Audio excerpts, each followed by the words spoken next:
My wild card for him is Prisoners from 2013, directed by Denis Villeneuve, starring Hugh Jackman, Jake Gyllenhaal, Viola Davis.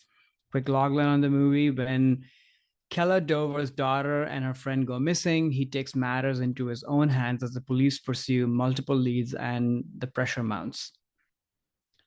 We have covered this movie on the pod before, I The think. Denis Villeneuve Denis episode, Villeneuve which episode, was for exactly. Dune too, so folks can go Yes. back. I'll post the link below too in case you want to go back and listen to more thoughts on Prisoners. I mean, this is obviously a hard watch movie, even though I rewatched it again for this podcast, which was a grueling, but really, how do I even say it, like satisfying time, because I do think this movie is kind of amazing.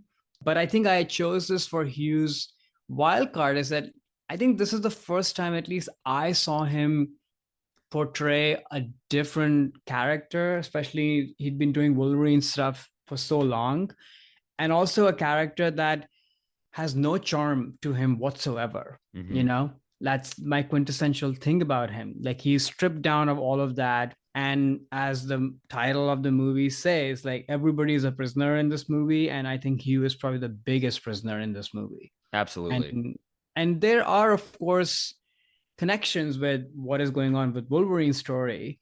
But I do think you don't get Logan and that level of pain and pathos without Prisoners. I think something unlocked in him as I was thinking about watching these movies kind of back to back, because this came out before he made Logan.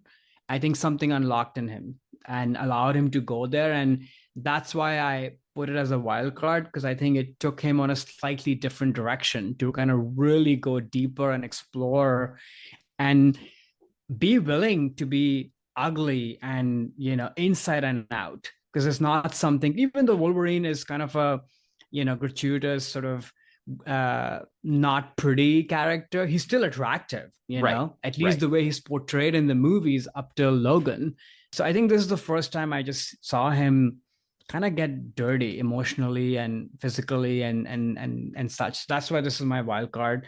But as a movie, I mean, this is, the more I've watched it, the more I think that this is though super disturbing.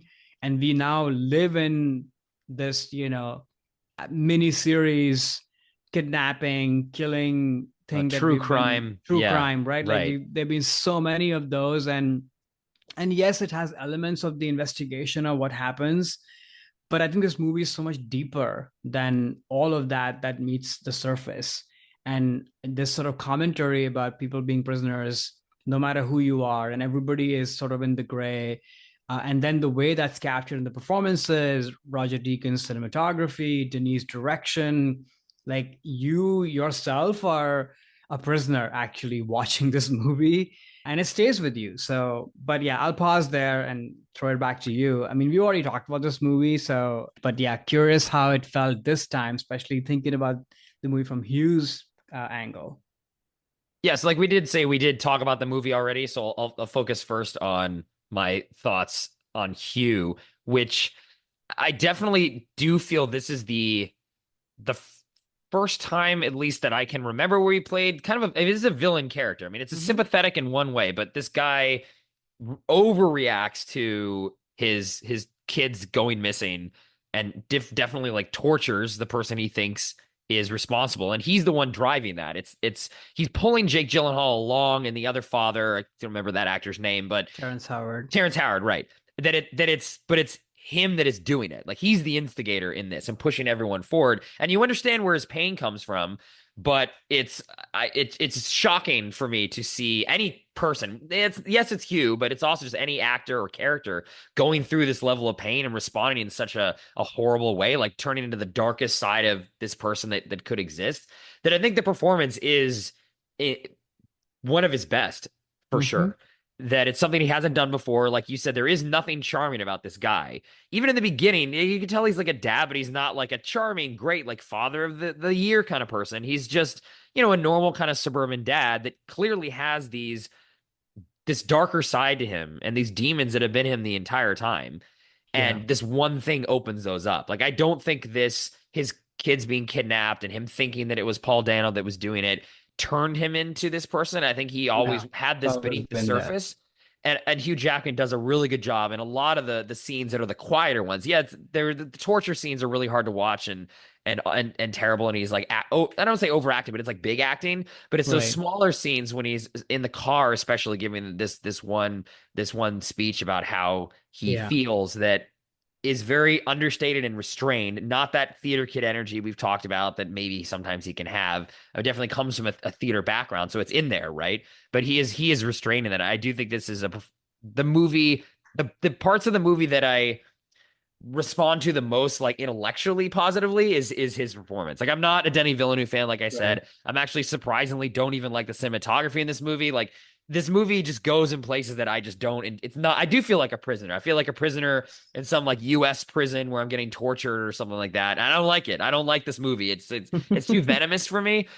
But I definitely can recognize what Hugh Jackman is bringing to this performance, and it is incredible and one of his best performances for sure. So Yeah. I'm glad you kind of brought it into the conversation as just something else that Hugh does that he doesn't do very often. Like, I don't see him going back to this type of very dark character. Even the sociopath he played in Bad Education was a charming guy who's also a Right. bad guy. But this guy is bad with really like no redeeming qualities, I don't think, in this movie. Yeah. And I think this is the first time that I at least felt that I was not watching Hugh Jackman. I Mm, think he totally disappears into this character. Maybe it's because everything we know of Hugh Jackman is just not in this character, you know? And this is where I give credit to Denis and the whole cast and the writing and everything, that it kind of positions all these people in this light. And I think Hugh more so.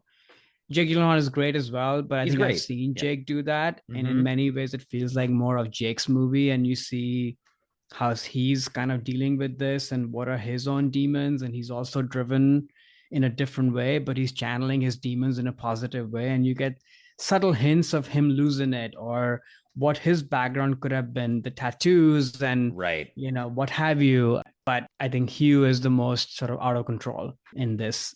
But yeah, it's a very hard watch. It's a disturbing movie for sure. But I think that's what they're going for, Oh, you I know know? it definitely is, and that's why I'm not like Right. I respect their artistic. They got what they did, what they wanted. I mean, this goes back to again my issue with Denny of just he's too much of a pessimist and his worldview is too dark for me. I just don't respond to his movies often. But he is an artist, and that's his worldview. And this movie definitely represents that for sure. And it's just hard for me. It's just a hard Yeah. watch. It's a hard It watch. is a hard watch for sure. I mean, I by no means wanted to revisit this movie, but from a pure artistic standpoint and what Hugh is doing, what everybody's doing, I'm glad I revisited it, even though it was such a hard watch. Hi there, it's Alex. If you like the review and discussion Karan and I just had, make sure you subscribe to our channel, Movies That Shaped Us, to get full episodes. Every other Wednesday, Karan and I review a new release and then discuss 6 other movies made by that film's actor or director and how they shaped us. Subscribe right now or follow our podcast on Spotify or Apple Podcasts via the link in the description below. Hope you join us for the journey.